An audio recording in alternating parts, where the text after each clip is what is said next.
आपका बहुत बहुत स्वागत है आपके अपने YouTube चैनल अत्रि एकेडमी पर। आज के इस वीडियो में हम अध्ययन करेंगे कक्षा 9वीं के विज्ञान विषय से दूसरे अध्याय का, क्या हमारे आसपास के पदार्थ शुद्ध हैं। तो students, let us learn together. चलिए मिलकर सीखते हैं। सबसे पहले हम बात करेंगे पदार्थ के बारे में। इस वीडियो में मैं पदार्थ की थोड़ी सी परिभाषा दे करके उसका छोटा सा परिचय आपको दूंगा। आपको अगर विस्तार से पदार्थ क्या है यह जानना है तो ऊपर जो आई कार्ड के लिंक पर जो वीडियो का ऑप्शन आपको दिखाई दे रहा है, आप उसे टच कर करके उस वीडियो को देख करके पूरे विस्तार से इसको समझ सकते हैं। इस वीडियो में सिर्फ एक परिचय मैं आपको दूंगा और पर्याप्त रूप से अगर वह आपके लिए नहीं है तो ऊपर दिए हुए लिंक से आप वीडियो को देख करके पदार्थ की सही प्रकृति और संरचना को समझ लीजिए। हम अभी इस वीडियो में अपने कक्षा 9वीं के अध्याय 2 के पाठ्यक्रम के अनुसार अपना वीडियो कंपोज करेंगे, तो बने रहिए। चलो शुरू करते हैं। सबसे पहले हम बात करते हैं पदार्थ के बारे में। पदार्थ क्या है? वह कुछ भी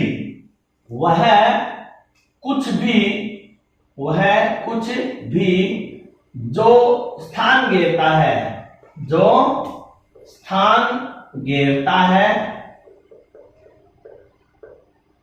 जिसमें द्रव्यमान होता है, पदार्थ कहलाता है।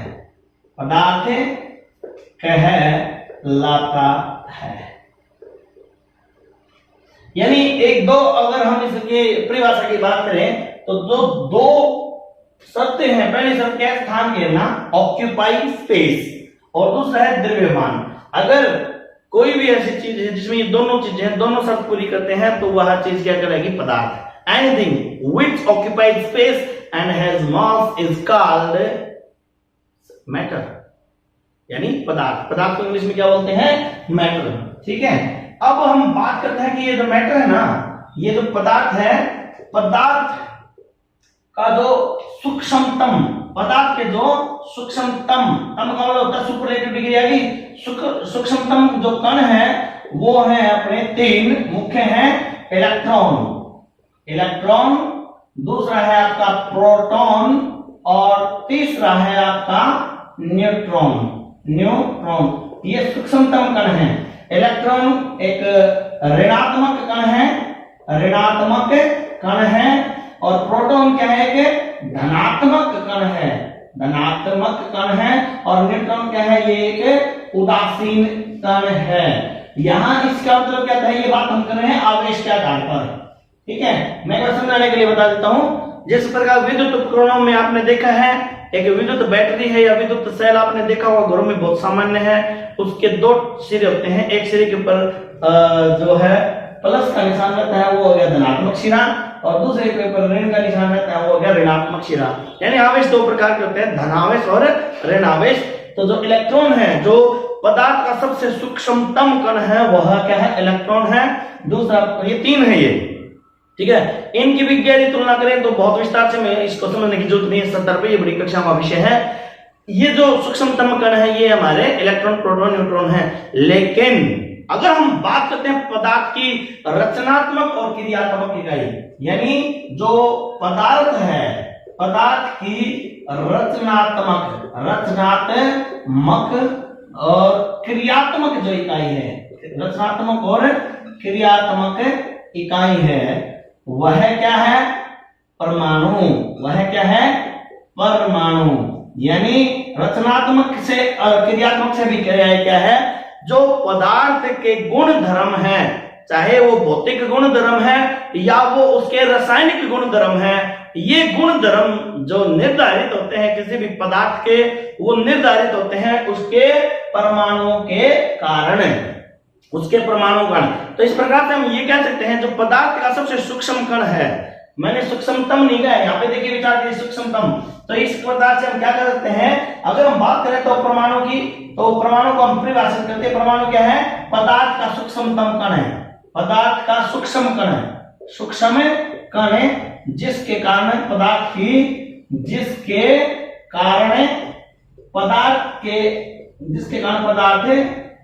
के गुण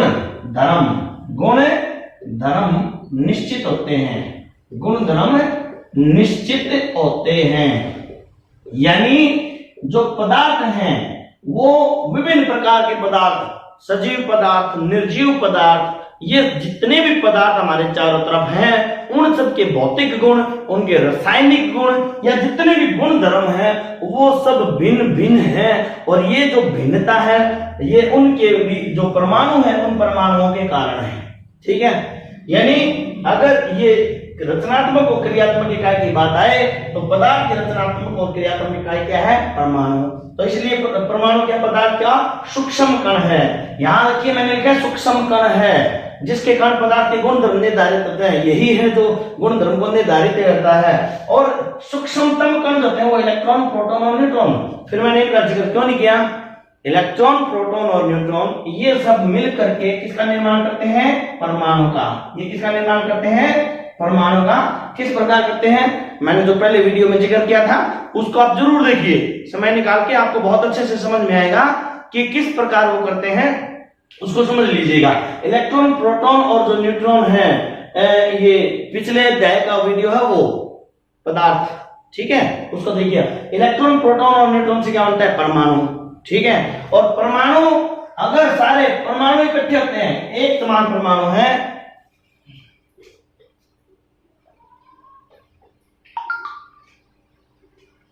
अगर ये जो परमाणु है ये परमाणु मिलेंगे, ठीक है, परमाणुओं का एक समूह बनेगा, बहुत सारे परमाणु इकट्ठा होंगे, या तो वो परमाणु क्या है? एक समान है, एक समान परमाणु, एक समान परमाणु आपस में मिलेंगे, या फिर अलग अलग परमाणु, अलग अलग तरह के परमाणु, अलग अलग तरह के परमाणु, ठीक है, अलग अलग तरह के परमाणु वो आपस में मिलेंगे। ठीक है, वो आपस में मिलेंगे। अगर सभी परमाणु एक समान हैं तो जो पदार्थ बनेगा वो क्या कहलाएगा? तत्व। क्या कहलाएगा? तत्व। यानी परमाणु एक समान है। समझिए, मैं एक बार समझाता हूं। यहाँ पे एक एग्जांपल ले लेता हूं, ज्यादा विस्तार से बताने के लिए। मान लीजिए कि किसी एक इलेक्ट्रॉन, ये इलेक्ट्रॉन का संकेत होता है और ये कैपिटल पी प्रोटॉन का संकेत होता है, ये न्यूट्रॉन का संकेत होता है। परमाणु को अगर हम बात करें संरचना के हिसाब से, मोटे तौर पर हम परमाणु को दो भागों में बांट देते हैं। एक तो केंद्रीय भाग होता है, ये क्या है? केंद्रीय भाग। ठीक है, ये क्या आपका? केंद्रीय भाग। केंद्रीय भाग होता है, इसमें प्रोटॉन और न्यूट्रॉन होते हैं। प्रोटॉन पे पॉजिटिव चार्ज है, इलेक्ट्रॉन पे कोई चार्ज नहीं है, यानी ये उदासीन है। ठीक है, इस केंद्रीय भाग के चारों तरफ कक्ष होते हैं। ठीक है, ये कक्षाएं होती हैं। इन कक्षाओं में क्या होता है? इलेक्ट्रॉन जो है वो चक्कर काटते रहते हैं। ये क्या है? इलेक्ट्रॉन है, इसके चारों तरफ चक्कर काटेंगे। ये जो केंद्रीय भाग है इसको हम नाभिक बोल देते हैं, और नाभिक के चारों तरफ जो कक्ष जिनमें इलेक्ट्रॉन चक्कर काटते हैं उनको हम बोलते हैं कक्षाएं। ठीक है, तो ये समझ में बात। अगर हम बात करते हैं इस परमाणु की, तो इस प्रकार से इलेक्ट्रॉन, प्रोटॉन, न्यूट्रॉन मिलकर के क्या बनाते हैं? परमाणु। अगर एक प्रोटॉन है, एक न्यूट्रॉन है, ठीक है, एक प्रोटॉन है, एक न्यूट्रॉन है, ठीक है, यह न्यूट्रॉन है नहीं, एक केवल एक प्रोटॉन है और एक इलेक्ट्रॉन है, तो वो तत्व, वो परमाणु क्या कहलाएगा? हाइड्रोजन का परमाणु। क्या कहलाएगा? वो हाइड्रोजन का परमाणु। हाइड्रोजन का परमाणु। ठीक है, अगर मान लीजिए क्या आ जाएगा इसके अंदर? दो परमाणु, दो प्रोटॉन है, दो न्यूट्रॉन है और दो इलेक्ट्रॉन है। ठीक है, ये आपस में मिले तो एक संरचना और बनाई जिसके केंद्रीय क्षेत्र यानी नाभिक में दो प्रोटॉन, दो न्यूट्रॉन है और कक्षाओं में दो इलेक्ट्रॉन है, तो वो क्या बन गया? आपका हीलियम। ये परमाणु क्या बन गया? हीलियम। इस प्रकार से यूं परमाणु के नाभिक में और कक्षाओं में इलेक्ट्रॉन, प्रोटॉन, न्यूट्रॉन की संख्या बदलती रहेगी और इस प्रकार से 118 प्रकार के परमाणु जो है वो बनते हैं। यानी अगर हम बात करते हैं वर्तमान समय में अभी तक 118 प्रकार के परमाणु हमारे को ज्ञात हुए हैं। इन 118 प्रकार के परमाणुओं में जो 92 परमाणु है, 92, ठीक है, क्लियर, वो 92 क्या नेचुरल है, प्रकृति में स्वयं से विद्यमान है, और जो बाकी शेष बचे वो मानव ने जब आपस में इन परमाणुओं की अभिक्रिया करवाई, उस अंतःक्रिया के कारण से जो शेष बने वो कृत्रिम रूप से बने थे। लेकिन उनके गुण द्रव्य बिल्कुल भिन्न थे, अपने आप में अद्वितीय थे, इस कारण से उन्हें भी परमाणु मान लिया गया। ठीक है, तो ये हमारे परमाणु के बनने की बात थी। अब हम बात करते हैं, वापस इस सेक्शन पे आते हैं। जब ये परमाणु होते हैं, संरचनाएं जब बनती हैं, जिस प्रकार से आप एक इमारत की बात कर लीजिए, एक इमारत ईंटों से बनी हुई है, एक ईंट दूसरी ईंट से जुड़ेगी और यूं ईंटों से ईंट जुड़ते हुए हमारी क्या दीवारों का निर्माण होता है। ठीक है, इसी प्रकार से रचनात्मक, इसीलिए मैंने इसको क्या बोला है, रचनात्मक इकाई, ये रचना करती है। ठीक है ना, रचनात्मक। क्रियात्मक इकाई क्या होता है कि कोई भी पदार्थ जो उसके अंदर जो क्रिया होती है वो जो जिस प्रकार से मैं आपको बता लेता हूं, जैसे मान लीजिए आपने पेट्रोल है, उसने जैसे ही आंख को देखा पेट्रोल जल गया। ये मैं इसलिए उदाहरण दे रहा हूं क्योंकि आप उसको देख सकते हैं, आपको दिखाई दे रहा है, मुझे आपको समझाने की जरूरत नहीं है। तो उसने आग को पकड़ लिया, यानी आग पकड़ने के बाद जल उठा। जलना एक जो क्रिया वो एक रासायनिक गुण है, यानी क्रियात्मक पक्ष है। ये क्रियात्मक पक्ष क्या है, उसके परमाणुओं की वजह से ही है। तो चलिए अब हम बात कर रहे थे किसके बारे में, कि जब ये परमाणु जो है वो पदार्थ की क्या है, रचनात्मक और क्रियात्मक इकाई है। तो रचनात्मक क्रिया इकाई है तो ये आपस में परमाणु मिलेंगे। अगर ये परमाणु जो आपस में मिलते हैं, सभी परमाणु एक समान हैं, तो जो पदार्थ बनेगा वह पदार्थ क्या कहलाएगा, तत्व। वह पदार्थ क्या कहलाएगा, पदार्थ क्या कहलाएगा, तत्व। ठीक है, और अगर ये परमाणु हैं, एक से अधिक परमाणु मिलते हैं और वो परमाणु जो वो एक ही प्रकार के नहीं है, भिन्न भिन्न प्रकार के। जैसे मैंने यहां उदाहरण दिया, अगर एक इलेक्ट्रॉन होगा और एक ही प्रोटॉन होगा, न्यूट्रॉन उसमें नहीं है, तो वो परमाणु क्या है, हाइड्रोजन। ठीक है, इसी प्रकार से मान लीजिए एक परमाणु है, उसमें 8 प्रोटॉन है और 8 न्यूट्रॉन है, और उसके अंदर क्या है, इलेक्ट्रॉन के कक्ष में 2 और 6 यानी 8, 2 और 6 इलेक्ट्रॉन हैं। यानी इलेक्ट्रॉन भी कितने हैं, इलेक्ट्रॉन भी 8 हैं, प्रोटॉन भी 8 हैं, न्यूट्रॉन भी 8 हैं। तो ये जो परमाणु हो गया, ये क्या बनेगा, ऑक्सीजन। ये क्या हो गया आपका, ऑक्सीजन। ठीक है, ये बनेगा हमारा क्या, ऑक्सीजन। एक हाइड्रोजन हो गया, एक ऑक्सीजन। सिर्फ अंतर किसका है, परमाणु के भीतर जो संरचना है, केंद्र और उसकी कक्षाएं, उनमें इलेक्ट्रॉन प्रोटॉन न्यूट्रॉन की संख्या के आधार पर। तो ये देखिए, यहां मैं बात कर रहा था अलग अलग तरह के परमाणु, यानी मान लीजिए एक परमाणु तो हाइड्रोजन का है आया, एक ऑक्सीजन का आया, फिर एक हाइड्रोजन का आ गया, ये दोनों परमाणु मिल गए, तो ये क्या बन गया आपका H2O यानी जल।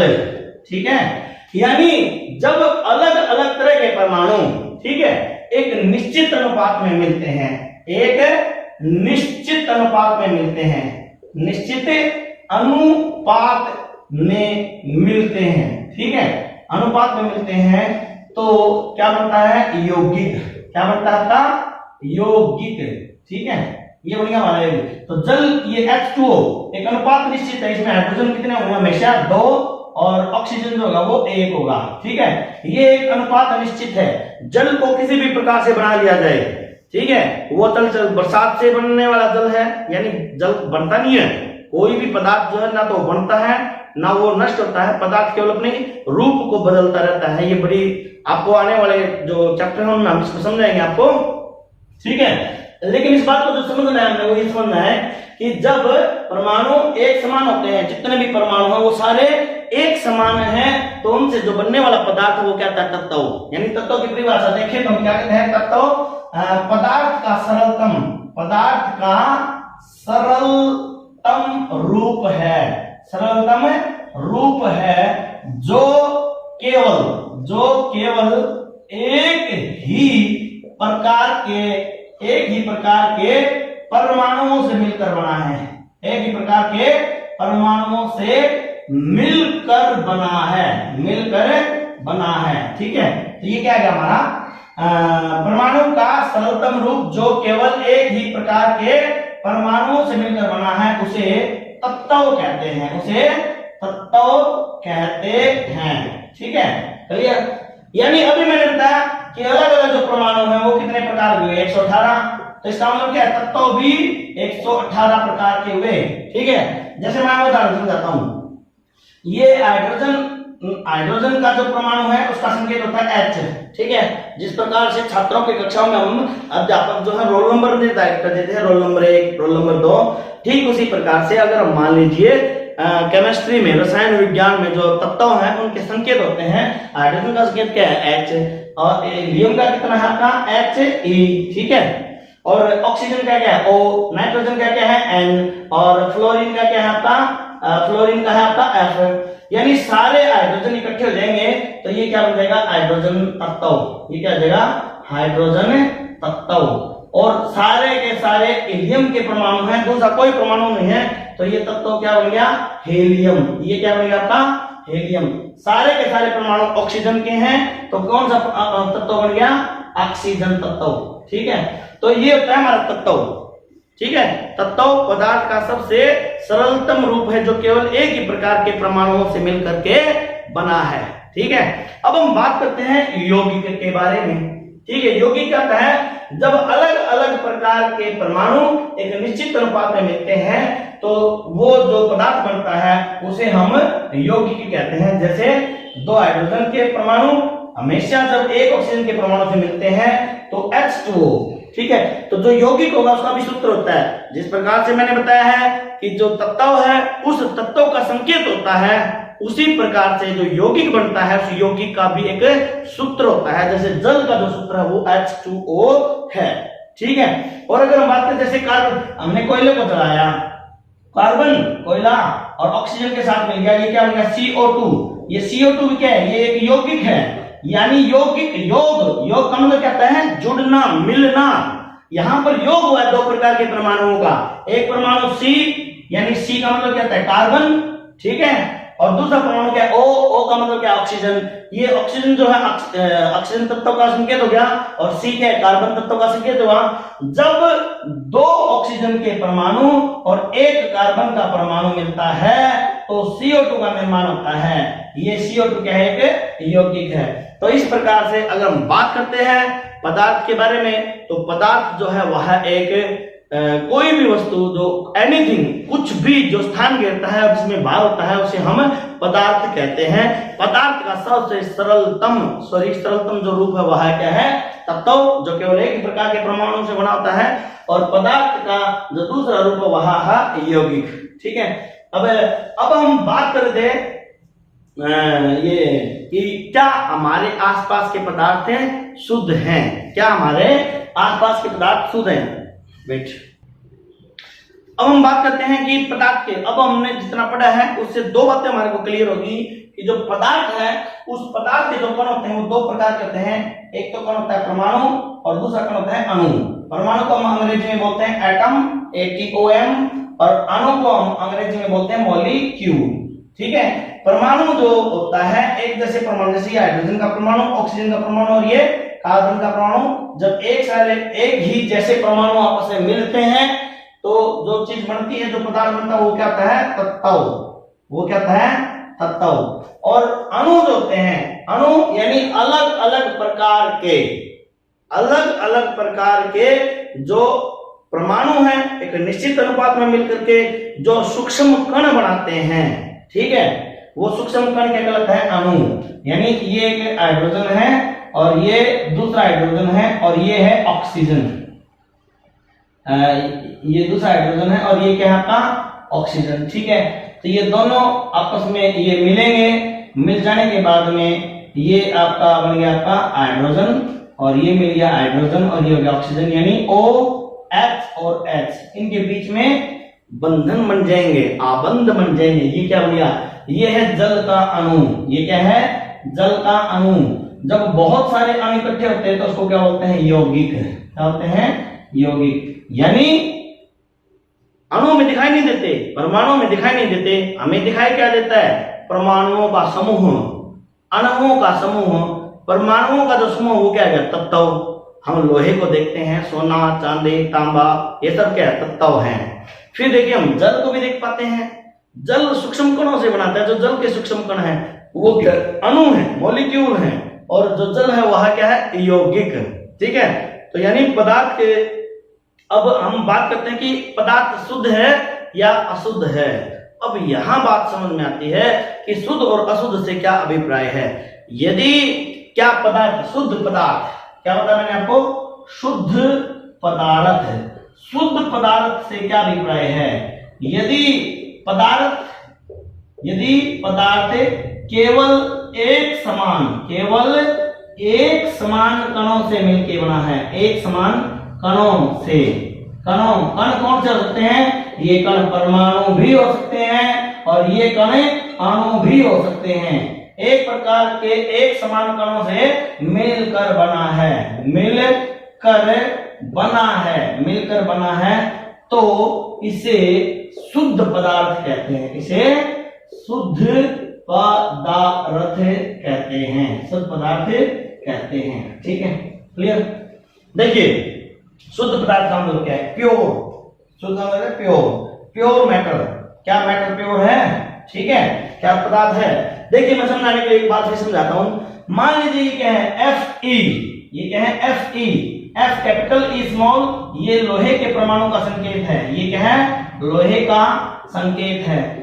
जब हम देखते हैं, हमने एक लोहे का टुकड़ा लिया, उस लोहे के टुकड़े में सारे के सारे परमाणु एक समान हैं। यदि पदार्थ केवल एक समान कणों से बनके बना है, ये कण परमाणु है, तो वो क्या हो गया? तत्व।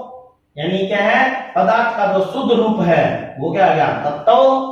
ठीक है, और अगर उसके कण अणु है, तो अणुओं से मिलकर क्या बनता है? यौगिक। अणुओं से मिलकर क्या बनता है? यौगिक। तो दूसरा पदार्थ का जो शुद्ध रूप हुआ है क्या है? यौगिक। तो लोहे से बना है, तो लोहा एक तत्व हो गया, तो ये तत्व जो है ये पदार्थ का शुद्ध रूप है।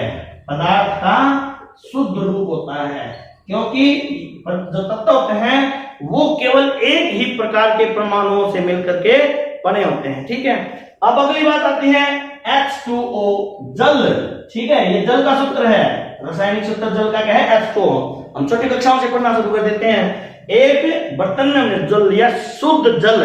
शुद्ध जल का मतलब क्या है? उस बर्तन में जितना भी जल है उसका प्रत्येक अणु, क्योंकि ये यौगिक है, तो इसकी जो सबसे छोटी इकाई होगी उसको रचनात्मक इकाई कहेगा। जो जल के जो गुण हैं, जल के गुण अणुओं के कारण हैं। ठीक है, यानी अगर हम बात कर रहे हैं तत्व की, तो तत्व के गुण उसके परमाणुओं के कारण हैं। कोई तत्व जैसा है, जैसे देखिए आप, तांबा कैसे दिखाई देता है? उसके अंदर थोड़ा सा जो है लालिमा होती है, सोने के अंदर एक पीलापन होता है, चांदी सफेद होती है। ये जो विशेष गुण है, एक भौतिक गुण बता रहा हूं जिसको आप देख पाते हो, ये उसके अणुओं के कारण है। तो जो ये इसके गुण धर्म है किसी भी तत्व के, वो गुण धर्म उसके परमाणु के कारण से है।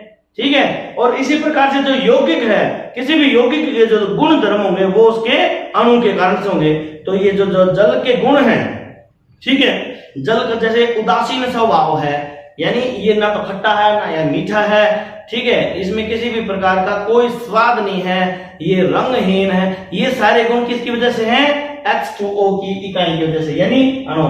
तो यानी जो जल है, प्योर जल है, प्योर जल के कण है सारे के सारे, तो ये सारा इसको हम क्या बोलेंगे? यौगिक है। ठीक है, सिर्फ H2O के सिवाय, यानी ये मान लीजिए अपना क्या है? एक बीकर है, इस बीकर के अंदर ये मैं समझा रहा हूं, हमें दिखाई नहीं देते, बहुत सूक्ष्म होते हैं, लेकिन मैं तो आप सबको समझाने के लिए बता रहा हूं कि ये बहुत सारे कण हैं। ये किसके कण हैं? जल के। तो कोई भी कण उठा लोगे, उसके अंदर दो हाइड्रोजन एक ऑक्सीजन से मिले हुए हैं। ठीक है, तो ये क्या आ गया? जल का अणु।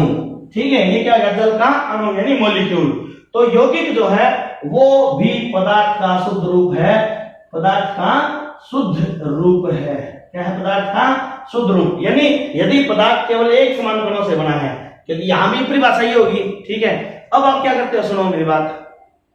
ये पानी हम पी रहे हैं, आप कहते ले भाई पानी पियो, आपको कोई ऑफर करता है, आप किसी घर में गए हो, ठीक है, आपको लगा बिल्कुल साफ क्लियर क्रिस्टल क्लियर वाटर, आप पियोगे उसको, क्योंकि आपको पता है कि पानी शुद्ध है, कैंटारो का पानी है, ये शुद्ध जल है। ठीक है, अब मान लीजिए आपके पास बर्तन में पानी लेकर के कोई आता है, आपको किसी के यहाँ आप गए हैं अतिथि के रूप में, और वो आपके लिए पानी लेके आता है, आप उसके अंदर देखते हो उसके अंदर कुछ गिरा हुआ है, तो आप क्या कहोगे? अरे भाई ये तो साफ नहीं है, यानी साफ का मतलब शुद्ध नहीं है, यही है पदार्थ। तो ये हमारे जो पाठ है इसको परिभाषित करता है, क्या हमारे आसपास के पदार्थ शुद्ध हैं। यदि पदार्थ केवल एक ही समान कणों से मिला हुआ है, या तो उस पदार्थ के सारे जो कण हैं वो परमाणु एक समान परमाणु है, या उसके सारे जो कण हैं वो एक समान अणु हैं, तो वो पदार्थ शुद्ध है। और यदि उसके अंदर एक अशुद्ध क्या कहलाएगा, यदि पदार्थ के कण, यदि पदार्थ में एक से अधिक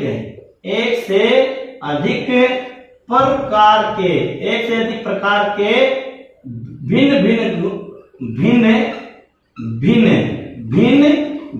कण हैं तो इसे अशुद्ध पदार्थ कहते हैं, अशुद्ध। ठीक है, अशुद्ध। ठीक है, अब सुनिए मेरी बात को, यहां मैं समझाता हूं। बात करते हैं अपन अब, जब भिन्न प्रकार के जो पदार्थ होता है अशुद्ध पदार्थ, इसको बोलते हैं मिश्रण। क्या बोलते हैं? मिश्रण। यानी मिश्रण का मतलब क्या है? मिला दिया आपने। ठीक है, जैसे पानी लिया आपने, ठीक है, पानी के अंदर केवल जल के अणु थे H2O, ठीक है, फिर आपने इसके अंदर चीनी मिला दी। ठीक है, चीनी यानी C12H22O11।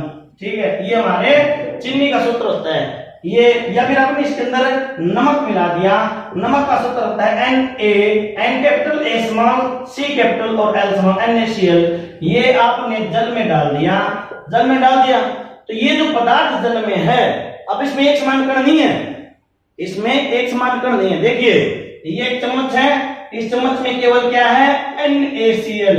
इसका हर कण, यानी एक चम्मच में जो हमने नमक लिया है, इस नमक का हर कण क्या है? NaCl है, यानी सारे कण एक समान है, तो ये नमक क्या है? शुद्ध है, ये शुद्ध पदार्थ हो गया, यानी ये एक यौगिक है। ठीक है, यौगिक क्यों?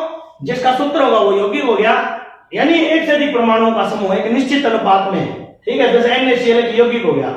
अगर हम बात करते हैं चीनी की, ये दूसरा चम्मच है, इसमें क्या है? चीनी है, यानी C12H22O11, ये हमारा चीनी इसके अंदर है। ठीक है, सारे के सारे कण यही हैं, सभी कणों की संरचना यही है, तो चीनी क्या है? शुद्ध है। ठीक है, अब आपने क्या किया, ये जो जल है इसके अंदर सभी कण क्या है? H2O, यानी सारे के सारे कणों का सूत्र यही है, सारे एक जैसे कण है, आपने ये मिला दिया इसके अंदर।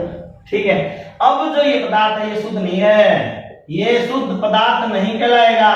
ठीक है, इसमें दो प्रकार के कण हैं, एक तो कण क्या हो गया आपका? H2O का, और अगर आपने नमक मिलाया तो दूसरा कण किसका हो गया? NaCl का। अगर आपने इसमें चीनी मिलाई है तो अगला कण किसका हो गया? चीनी का, यानी C12H22O11। ठीक है, तो इस पदार्थ में एक से अधिक प्रकार के कण हैं, तो यह पदार्थ शुद्ध नहीं है। तो यहाँ मैं आशा करता हूं आपको अच्छे से समझ में आया होगा कि पदार्थ के शुद्ध और अशुद्ध होने से अभिप्राय क्या आता है। यदि पदार्थ के सभी कण एक समान हैं, ठीक है, तो वो होता है शुद्ध, और शुद्ध पदार्थ के दो ही रूप हैं, तत्व और यौगिक। अगर यह पदार्थ एक समान परमाणु से मिलकर बना है तब इसको हम तत्व बोलते हैं। तो पदार्थ का जो शुद्धतम रूप है वह है तत्व हुआ, और जब विभिन्न प्रकार के तत्व एक निश्चित अनुपात में मिलकर के संयोग बनाते हैं, अणु बनाते हैं, और उस अणुओं से बना पदार्थ जो था वो यौगिक कहलाता है, क्योंकि उसमें भी जो कण हैं उनका भी एक निश्चित अनुपात में संरचना बनी है, इसीलिए वो भी क्या शुद्ध है। लेकिन जो उसका दूसरा रूप है, जब विभिन्न पदार्थों को किसी अनिश्चित अनुपात में मिलाया जाता है, अनुपात यहाँ निश्चित नहीं है। आप एक बीकर पानी में जिसकी क्षमता मान लीजिए 200 ml है, 1 चम्मच चीनी भी डाल सकते हैं, 2 चम्मच चीनी भी डाल सकते हैं, 3 चम्मच चीनी भी डाल सकते हैं। आप उतनी चीनी डाल सकते हैं जितनी इसके अंदर घुल सकती है, जब तक घुलती रहेगी आप बोलते रहो। ठीक है, कम डालो ज्यादा डालो, यानी इसका मतलब क्या है? कुछ निश्चित नहीं है। तो इस प्रकार से जो पदार्थ बनता है उसको बोलते हैं मिश्रण, कहता है मिश्रण। ठीक है, ये पदार्थ का शुद्ध रूप जो होता है तत्व और यौगिक, वो हमने विस्तार से पढ़ लिया है। पदार्थ का जो अशुद्ध रूप है, यानी विभिन्न कणों से मिलकर के बना, उसको मिश्रण बोलते हैं। मिश्रण क्या है, मिश्रण की सही से परिभाषा जो है वह सब हम आपको विस्तार से बताएंगे अगले वीडियो में। इस चैनल पर बने रहिए। Thank you for watching this. अगर आप चैनल पर नए हैं, पहली बार चैनल को देख रहे हैं, तो चैनल को सब्सक्राइब कीजिए, लाइक कीजिए, शेयर कीजिए।